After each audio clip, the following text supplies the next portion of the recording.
Avec Proximédia, on est passé par toutes les phases et je crois que pour tous les entrepreneurs, trouver du financement n'est pas quelque chose d'aisé. Il y a différentes formes de sociétés qui existent, certaines dans lesquelles on s'implique personnellement plus fort, dans lesquelles il y a un certain nombre d'implications financières, même à titre privé. Il y a des sociétés de plus grande envergure comme des sociétés anonymes dans lesquelles on a finalement moins de risques à titre personnel, mais dans lesquelles l'investissement de départ est plus important. Donc c'est vrai qu'il ne faut pas commencer un projet en étant sous-financé. Maintenant, il y a des moyens de se financer aussi. Donc je crois que c'est une très bonne question de se demander quel est le risque que je prends et qui peut m'accompagner dans le soutien de ce risque au cas où, et je crois que ça arrive, en tout cas pour moi c'est le cas, et dans les cas d'études que j'ai étudiées, c'est systématique, on est toujours au départ sous-financé par rapport à sa première estimation.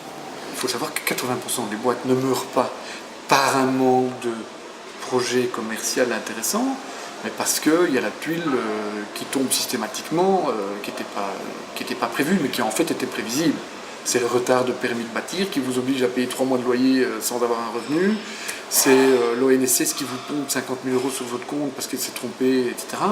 C'est, je sais pas, le chiffre d'affaires d'un resto, le troisième qui est un peu moins bon que prévu pendant quelques mois.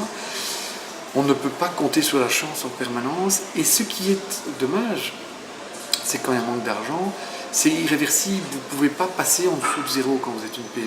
Le risque financier, s'il est soutenu et accompagné par des gens qui ont de l'expérience, et peut-être un peu de portefeuille aussi, il n'y en a pas beaucoup quand c'est bien étudié. Le risque financier, il est surtout là quand on est seul.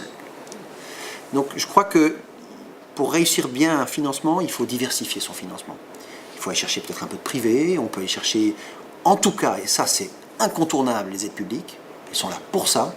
Et ne pas aller chercher les aides publiques, et je suis convaincu qu'il y a plein de gens qui ne vont pas les chercher, c'est ridicule, parce qu'elles sont vraiment là pour ça, et que tous les projets bénéficient d'aides publiques, tous. Pas toujours autant les uns que les autres, mais il y a toujours des aides publiques.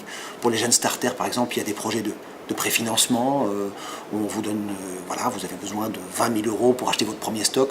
Vous avez des aides publiques qui sont des prêts starters qui sont là, donc il faut vraiment aller les chercher. En fait, il y a une chose qu'il ne faut pas faire, c'est croire les autres quand ils te disent que c'est impossible. Bon, déjà. C'est-à-dire qu'à chaque fois, je me dis, je verrai bien moi-même. Et il y a eu un cas comme ça où j'ai obtenu moi une subvention à l'innovation. On m'a dit que c'était quasiment impossible et j'ai eu ma subvention de 50 000 €. Moi, j'ai eu des bourses du gouvernement, puis de la Fondation du maire de Montréal. Donc j'avais appliqué pour une bourse, puis j'ai reçu une bourse qui était non remboursable.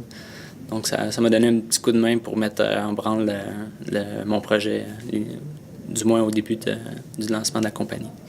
On parle de 150 000, 200 $, des gros chiffres comme ça pour un gars de 22 ans, ça se fait pas tout seul. Et oui, j'ai dû avoir recours à des besoins en financement.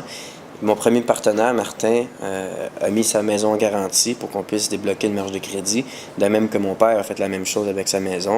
Donc on avait une grosse marge de crédit sur laquelle on a absorbé l'achat de nos équipements, qui est toujours pas payé d'ailleurs, mais on y arrive tranquillement.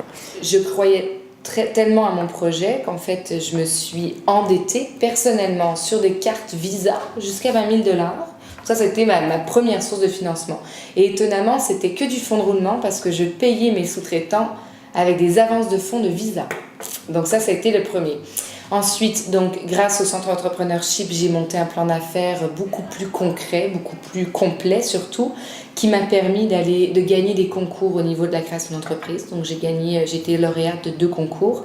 Ça m'a aidée parce que bien sûr, les prix étaient monétaires. Et finalement, lors de grosses périodes d'achalandage, parce que bien sûr dans mon domaine c'est l'été et la période des fêtes, j'avais un gros besoin de liquidité et à ce moment-là je suis allée en financement privé. Donc quelqu'un a cru à mon projet et il a eu raison d'ailleurs. Donc ça a été les 3 sources de financement. Bien sûr aujourd'hui les choses ont changé, mais mes sources de financement sont par des créanciers standards parce qu'avec 1 an, 2 ans d'état financier ils m'ont fait confiance et maintenant c'était plus un problème. Mais c'est vrai que le début, il faut avoir un petit historique quand même important et puis un plan d'affaires, c'est sûr qu'il ne faut vraiment pas négliger ça pour aller chercher du financement. Donc ça a été un peu créatif, mais ça a fonctionné.